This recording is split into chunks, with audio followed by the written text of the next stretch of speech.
जय श्री राम, जय बागेश्वर धाम। बच्चों, कल हमने 15 पेज रामचरितमानस के पढ़े थे, जिसमें हमने देखा राम जी ने सारी तैयारियां की लंका जाने की, सीता जी को वापस लाने के लिए।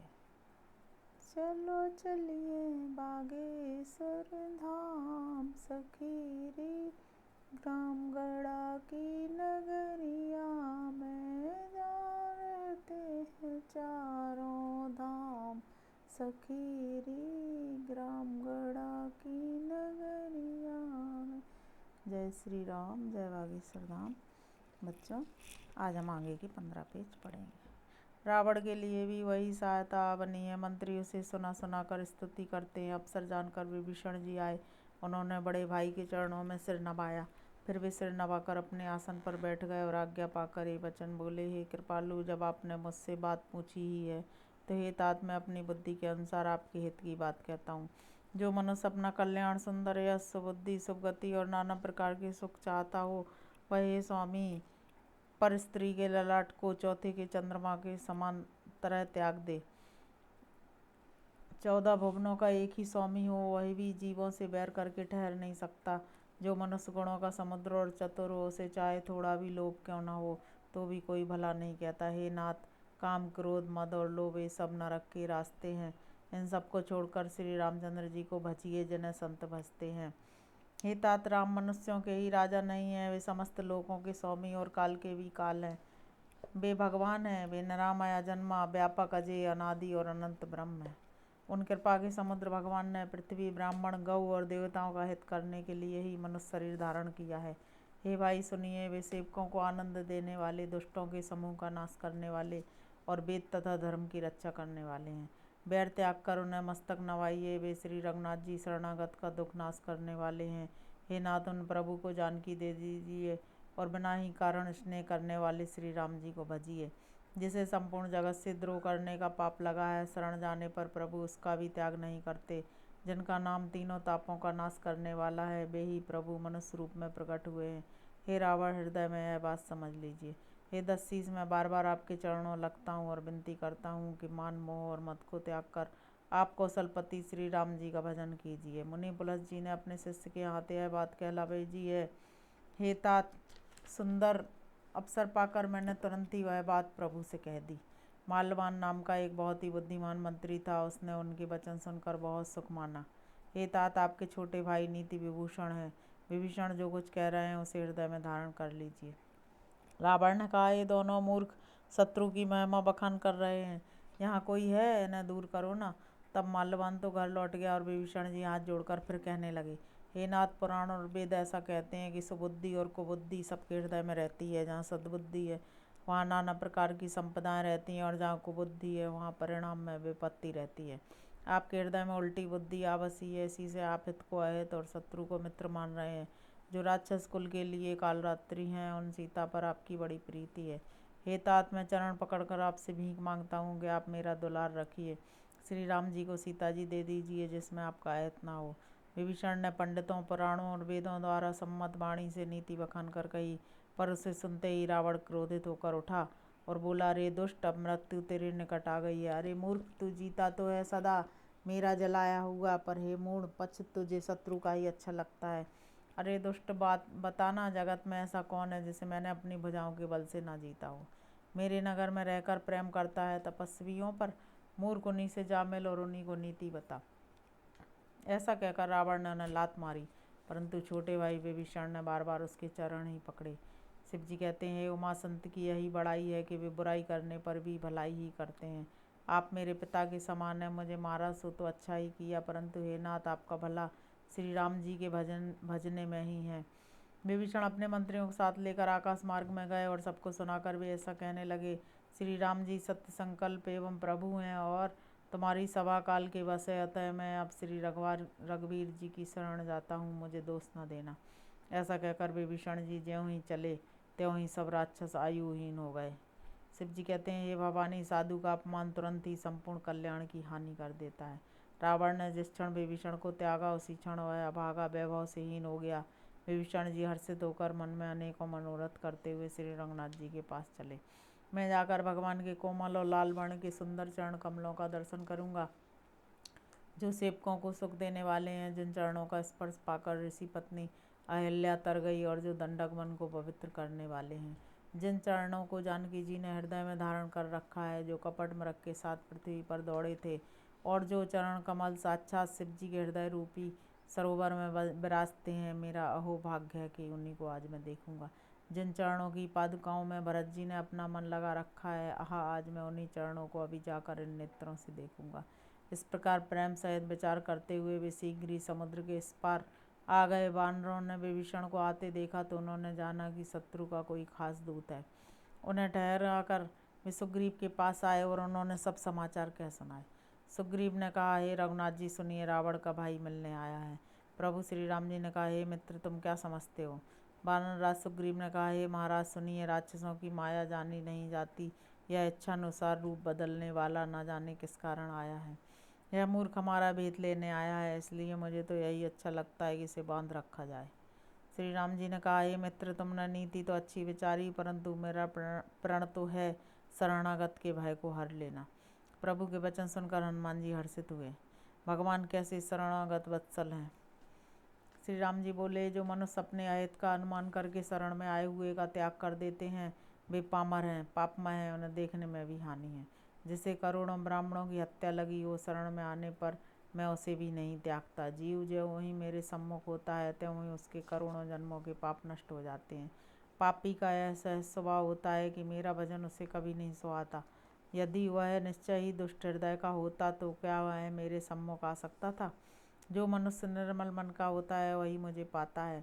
मुझे कपट और छल छिद्र नहीं सुहाते। यदि उसे रावण ने भेद लेने को भेजा है, तब भी ये सुग्रीव अपने को कुछ भी भय या हानि नहीं है, क्योंकि ये सके जगत में जितने भी राक्षस हैं, लक्ष्मण क्षण भर में उन सबको मार सकते हैं, और यदि वह भयभीत होकर मेरे शरण आया है तो मैं उसे प्राणों की तरह रखूंगा। कृपा के धाम श्री राम जी ने हंसकर कहा, दोनों ही स्थितियों में उसे ले आओ। तब अंगद और हनुमान सहित सुग्रीव जी कृपालु श्री राम की जय हो कहते हुए चले। विभीषण जी को आदर सहित आगे करके वानर फिर वहां चले जहाँ करुणा की खान श्री रघुनाथ जी थे। नेत्रों को आनंद का दान देने वाले दोनों भाइयों को विभीषण जी ने दूर ही से देखा। फिर शोभा के धाम श्री राम जी को देखकर वे पलक रोक कर ठिठक कर एकटक देखते ही रह गए। भगवान की विशाल भुजाएं हैं, लाल कमल के समान नेत्र हैं और शरणागत के भय का नाश करने वाला सांवला शरीर है। सिंह के से कंधे हैं, विशाल वक्षस्थल अत्यंत शोभा दे रहा है। शंख कामदेवों के मन को मोहित करने वाला मुख है। भगवान के स्वरूप को देखकर विभीषण जी के नेत्रों में जल भर आया और शरीर अत्यंत पुलकित हो गया। फिर मन में धीरज धरकर उन्होंने कोमल वचन कहे, हे नाथ, मैं दशमुख रावण का भाई हूँ। हे देवताओं के रक्षक, मेरा जन्म राक्षस कुल में हुआ है। मेरा तामसी शरीर है, स्वभाव से ही मुझे पाप प्रिय है, जैसे उल्लू को अंधकार पर सहज स्नेह होता है। मैं कानों से आपका सुयश सुनकर आया हूँ कि प्रभु भाव के भय का नाश करने वाले हैं। हे दुखियों के दुख को दूर करने वाले और शरणागत को सुख देने वाले श्री रघुवीर, मेरी रक्षा कीजिए, रक्षा कीजिए। प्रभु ने उन्हें ऐसा कहकर दंडवत करते देखा तो वे अत्यंत हर्षित होकर तुरंत उठे। विभीषण जी के दीन वचन सुनने पर प्रभु के मन को बहुत ही भाए। उन्होंने अपनी विशाल भुजाओं से पकड़कर उनको हृदय से लगा लिया। छोटे भाई लक्ष्मण जी सहित गले मिलकर उनको अपने पास बिठाकर श्री राम जी भक्तों के भय को हरने वाले वचन बोले, हे लंकेश, परिवार सहित अपनी कुशल कहो। तुम्हारा निवास बुरी जगह पर है, दिन रात दुष्टों की मंडली में बसते हो। हे सखे, तुम्हारा धर्म किस प्रकार निपटा है। मैं तुम्हारी सब रीति जानता हूँ। तुम अत्यंत नीति निपुण हो, तुम्हें अनीति नहीं सुहाती। हे तात, नरक में रहना परम अच्छा है, परंतु विधाता दुष्ट का संग ना दे। हे रघुनाथ जी, अब आपके चरणों का दर्शन कर कुशल से हूँ, जो आपने अपना सेवक जानकर मुझ पर दया की है। जब तक जीव की कुशल नहीं और ना स्वप्न में भी उसके मन को शांति है, तब तक वह सुख के घर काम को छोड़कर श्री राम जी को नहीं भजता। लोभ, मोह, मत्सर, मद और मान आदि अनेकों दुष्ट तभी तक हृदय में बसते हैं जब तक धनुष बाण और कमर में तरकस धारण किए हुए श्री रघुनाथ जी हृदय में नहीं बसते। ममतापूर्ण अंधेरी रात है जो राग द्वेष रूपी उल्लुओं को सुख देने वाली है, वह तभी तक जीव के मन में बसती है जब तक प्रभु का प्रताप रूपी सूर्योदय नहीं होता है। हे राम जी, आपके चरणाबिंद के दर्शन कर अब मैं कुशल से हूँ, मेरे भारी भय मिट गए। हे कृपालु, आप जिस पर अनुकूल होते हैं उसे तीनों प्रकार के भवसूल नहीं व्यापते। मैं अत्यंत नीच स्वभाव का राक्षस हूँ, मैंने कभी शुभ आचरण नहीं किया। जिनका रूप मुनियों के भी ध्यान में नहीं आता, उन प्रभु ने स्वयं हर्षित होकर मुझे हृदय से लगा लिया। हे कृपा और सुख के पुंज श्री राम जी, मेरा अत्यंत असीम सौभाग्य है जो मैंने ब्रह्मा और शिव जी के द्वारा सेवित युगल चरण कमलों को अपने नेत्रों से देखा। श्री राम ने कहा, हे सखा सुनो, मैं तुम्हें अपना स्वभाव कहता हूँ, जिसे काकभुसुंडी शिव जी और पार्वती जी भी जानती हैं। कोई मनुष्य जड़ चेतन जगत का द्रोही हो, यदि वह भी भयभीत होकर मेरी शरण तक कर आ जाए और मदमोह तथा नाना प्रकार के छल कपट त्याग दे, तो मैं उसे बहुत ही शीघ्र साधु के समान कर देता हूँ। माता पिता, भाई, पुत्र, स्त्री, शरीर, धन, घर, मित्र और परिवार, इन सबके ममत्व रूपी तागों को बटोर कर और उन सबको एक डोरी बटकर उसके द्वारा जो अपने मन को मेरे चरणों में बांध देता है, जो समदर्शी है, जिसे कुछ इच्छा नहीं है और जिसके मन में हर्ष, शोक और भय नहीं है, ऐसा सज्जन मेरे हृदय में कैसे बसता है, जैसे लोभी के हृदय में धन बसा करता है। तुम सरीखे संत ही मुझे प्रिय हैं, मैं और किसी के निहोरे से देह धारण नहीं करता। जो सगुण भगवान के उपासक हैं, दूसरे के हित में लगे रहते हैं, नीति और नियमों में दृढ़ है और जिन्हें ब्राह्मणों के चरणों में प्रेम है, वे मनुष्य मेरे प्राणों के समान हैं। हे लंकापति, सुनो, तुम्हारे अंदर उपयुक्त सब गुण हैं, इससे तुम मुझे अत्यंत ही प्रिय हो। श्री राम जी के वचन सुनकर सब वानरों के समूह कहने लगे, कृपा के समूह श्री राम जी की जय हो। प्रभु की वाणी सुनते हैं और उससे कानों के लिए अमृत जानकर विभीषण जी अगाते नहीं हैं। वे बार बार श्री राम जी के चरण कमलों को पकड़ते हैं, अपार प्रेम में हृदय में समाता नहीं है। विभीषण जी ने कहा, हे देव, हे चराचर जगत के स्वामी, हे शरणागत के रक्षक, हे सबके हृदय के भीतर की जानने वाले, सुनिए। मेरे हृदय में पहले कुछ वासना थी, वह प्रभु के चरणों की प्रीति रूपी नदी में बह गई। अब तो हे कृपालु शिव जी के मन को सदैव प्रिय लगने वाली अपनी पवित्र भक्ति मुझे दीजिए। एवं मस्तु कहकर रणधीर प्रभु श्री राम जी ने तुरंत ही समुद्र का जल मांगा। हे सखा, यद्यपि तुम्हारी इच्छा नहीं है, पर जगत में मेरा दर्शन अमोघ है। ऐसा कहकर श्री राम जी ने उनको रास तिलक कर दिया। आकाश से पुष्पों की अपार वृष्टि हुई। श्री राम जी ने रावण के क्रोध रूपी अग्नि में, जो अपनी श्वास रूपी पवन से प्रचंड हो रही थी, जलते हुए विभीषण को बचा लिया और उसे अखंड राज्य दिया। शिव जी ने जो संपत्ति रावण को 10 सिरों की बलि देने पर दी थी, वही संपत्ति श्री रघुनाथ जी ने विभीषण को बहुत सकुचते हुए दी। ऐसे परम कृपालु प्रभु को छोड़कर जो मनुष्य दूसरों को भसते हैं, वे बिना सींग पूछ के पशु हैं। अपना सेवक जानकर विभीषण को श्री राम जी ने अपना लिया। प्रभु का स्वभाव वानर कुल के मन को भाया। फिर सब कुछ जानने वाले, सबके हृदय में बसने वाले, सर्वरूप सबसे रहित, उदासीन कारण से मनुष्य बने हुए तथा राक्षसों के कुल का नाश करने वाले श्री राम जी नीति की रक्षा करने वाले वचन बोले। हे वीर वानर राज सुग्रीव और लंकापति विभीषण, सुनो, इस गहरे समुद्र को किस प्रकार पार किया जाए। अनेक जाति के मगर, सांप और मछलियों से भरा हुआ यह अत्यंत तथा समुद्र पार करने में सब प्रकार से कठिन है। विभीषण जी ने कहा, हे रघुनाथ जी सुनिए, यद्यपि आपका एक बाण ही करोड़ों समुद्रों को सोखने वाला है, तथापि नीति ऐसी कही गई है कि जाकर समुद्र से प्रार्थना की जाए। हे प्रभु, समुद्र आपके कुल में बड़े हैं, वे विचार कर उपाय बतला देंगे। तब रीछ और वानरों की सारी सेना बिना ही परिश्रम के समुद्र के पार उतर जाएगी।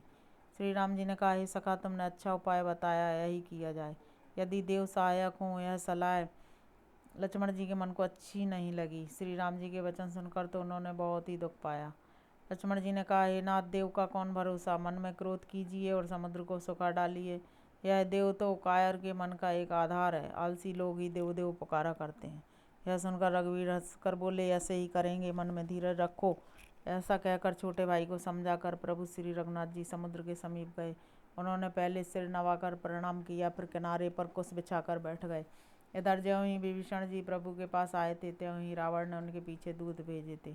कपट से वानर का शरीर धारण कर उन्होंने सब लीलाएं देखी। वे अपने हृदय में प्रभु के गुणों की और शरणागत पर उनके स्नेह की सराहना करने लगे। फिर वे प्रकट रूप में भी अत्यंत प्रेम के साथ श्री राम जी के स्वभाव की बड़ाई करने लगे। उन्हें दुराव भूल गया। तब वानरों ने जाना कि ये शत्रु के दूत हैं और वे उन सबको बांधकर सुग्रीव के पास ले आए। सुग्रीव ने कहा, सब वानरों सुनो, राक्षसों के अंग भंग करके भेज दो। सुग्रीव के वचन सुनकर वानर दौड़े। दूतों को बांधकर उन्होंने सेना के चारों ओर घुमाया। वानर उन्हें बहुत तरह से मारने लगे। वे दीन होकर पुकारते थे, फिर भी वानरों ने उन्हें नहीं छोड़ा। जो हमारे नाक कान काटेगा, उसे कौशलाधीश श्री राम जी की सौगंध है। यह सुनकर लक्ष्मण जी ने सबको निकट बुलाया। उन्हें बड़ी दया लगी। इससे हंसकर उन्होंने राक्षसों को तुरंत ही छुड़ा दिया। रावण के हाथ में है चिट्ठी देना। हे कुलघातक, लक्ष्मण के शब्दों को बाँचो। फिर उस मूर्ख से जवानी यह मेरा उदार संदेश कहना कि सीता जी को देकर उनसे मिलो, नहीं तो तुम्हारा काल आ गया। लक्ष्मण जी के चरणों में मस्तक नवाकर श्री राम जी के गुणों की कथा वर्णन करते हुए दूत तुरंत ही वहाँ से चल दिए। श्री राम जी का यश कहते हुए भी लंका में आए। उन्होंने रावण के चरणों में सिर नवाए। दशमुख रावण ने हंसकर बात पूछी, अरे सुख, अपनी कुशल क्यों नहीं कहता? फिर उस विभीषण का समाचार सुना, मृत्यु जिसके अत्यंत निकट आ गई है। मूर्ख ने राज्य करते हुए लंका को त्याग दिया, भागा, अब जौ का कीड़ा बनेगा। फिर भालू और बानरों की सेना का हाल क्या है, जो कठिन काल की प्रेरणा से यहाँ चली आई है, और जिनके जीवन का रक्षक कोमल चित्त वाला बेचारा समुद्र बन गया है।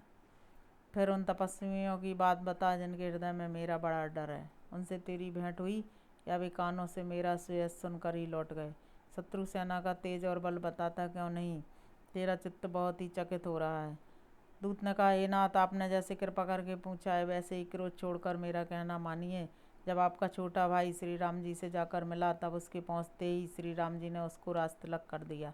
हम रावण के दूत हैं, यह कानों से सुनकर बानरों ने हमें बांधकर बहुत कष्ट दिए, यहाँ तक कि वे हमारे नाक कान काटने लगे। श्री राम जी की शपथ दिलाने पर कहीं उन्होंने हमको छोड़ा।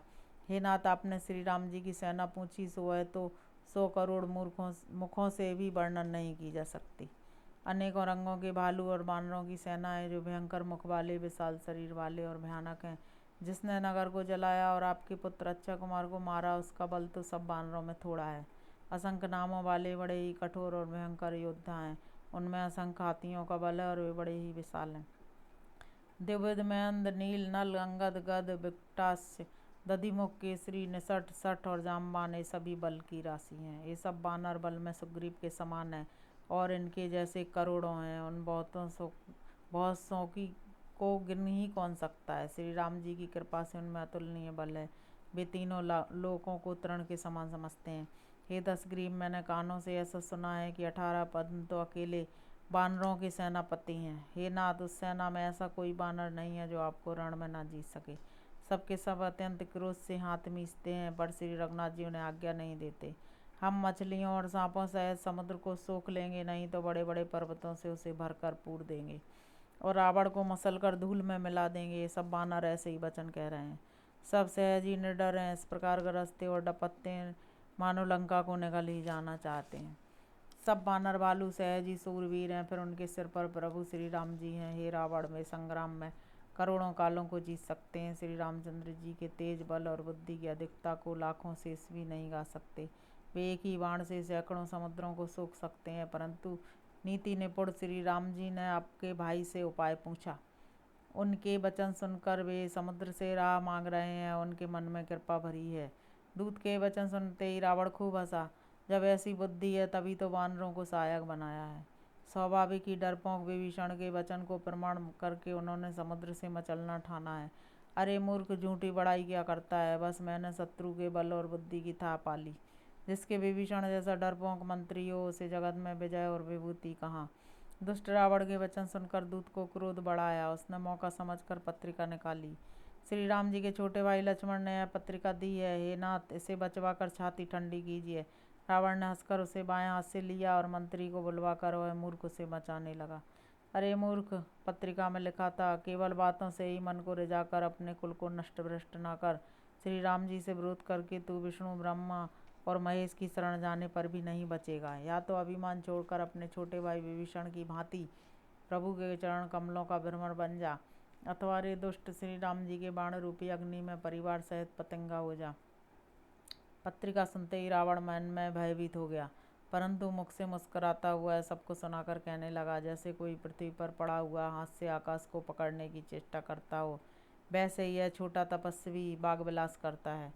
शुक ने कहा, हे नाथ, अभिमानी स्वभाव को छोड़कर सब बातों को सत्य समझिए। क्रोध छोड़कर मेरा वचन सुनिए। हे नाथ, श्री राम जी से बैर त्याग दीजिए। यद्यपि श्री रघुवीर समस्त लोगों के स्वामी हैं, पर उनका स्वभाव अत्यंत ही कोमल है।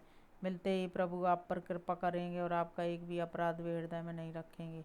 जानकी जी श्री रघुनाथ जी को दे दीजिए। हे प्रभु, इतना कहना मेरा कीजिए। जब उसने जानकी जी को देने के लिए कहा, तब दुष्ट रावण ने उसको लात मारी। वह भी चरणों में सिर नवाकर वहीं चला गया जहाँ कृपा सागर श्री रघुनाथ जी थे। प्रणाम करके उसने अपनी कथा सुनाई और श्री राम जी की कृपा से अपनी गति पाई। शिव जी कहते हैं, ये भवानी वह ज्ञानी मुनि था, अगस्त ऋषि के शाप से राक्षस हो गया था। बार बार श्री राम जी के चरणों की वंदना करके वह मुनि अपने आश्रम को चला गया। इधर 3 दिन ही बीत गए, पर किंतु जड़ समुद्र विनय नहीं मानता। तब श्री राम जी क्रोध सहित बोले, बिना भय की प्रीति नहीं होती। हे लक्ष्मण, धनुष बाण लाओ, मैं अग्नि बाण से समुद्र को सोख डालूं। मूर्ख से विनय, कुटिल के साथ प्रीति, स्वाभाविक की कंजूस से सुंदर नीति, ममता में फंसे हुए मनुष्य से ज्ञान की कथा, अत्यंत लोभी से वैराग्य का वर्णन, क्रोधी से सम की बात और कामी से भगवान की कथा, इनका वैसा ही फल होता है जैसा ऊसर में बीज बोने से होता है। ऐसा कहकर श्री रघुनाथ जी ने धनुष चढ़ाया। यह मत लक्ष्मण जी के मन को बहुत अच्छा लगा। प्रभु ने भयानक बाण का संधान किया, जिससे समुद्र के हृदय के अंदर अग्नि की ज्वाला उठी। मगर सांप तथा मछलियों के समूह व्याकुल हो गए। जब समुद्र ने जीवों को जलते जाना, तब सोने के थाल में अनेक मणियों को भरकर अपमान छोड़कर वह ब्राह्मण के रूप में आया।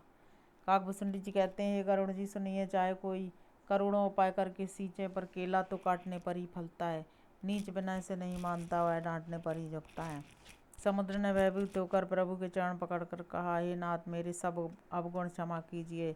हे नाथ, आकाश, वायु, अग्नि, जल और पृथ्वी, इन सबकी करनी स्वभाव से ही जड़ है। आपकी प्रेरणा से माया ने इन्हें सृष्टि के लिए उत्पन्न किया है। सब ग्रंथों ने यही गाया है, जिसके लिए स्वामी की जैसी आज्ञा है वह इसी प्रकार से रहने में सुख पाता है। प्रभु ने अच्छा किया जो मुझे शिक्षा दी, किंतु मर्यादा भी आपकी ही बनाई हुई है। ढोल, गमार, शूद्र, पशु और स्त्री, ये सब शिक्षा के अधिकारी हैं। प्रभु के प्रताप से मैं सूख जाऊंगा और सेना पार उतर जाएगी, इसमें मेरी बड़ाई नहीं है।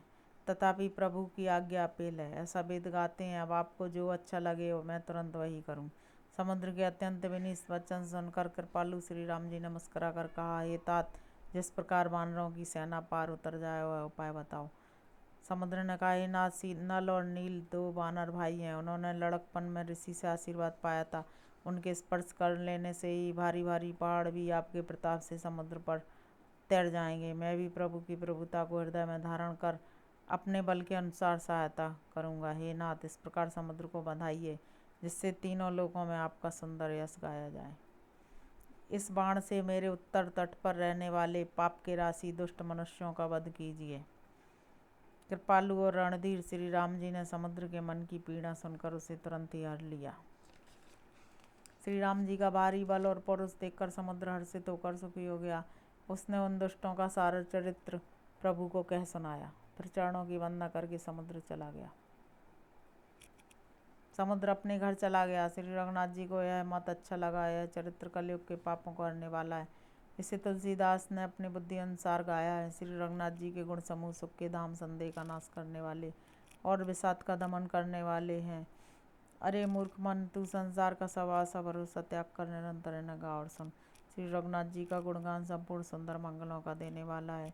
जो इसे आदर सहित सुनेंगे वे बिना किसी जहाज के ही भवसागर को तर जाएंगे।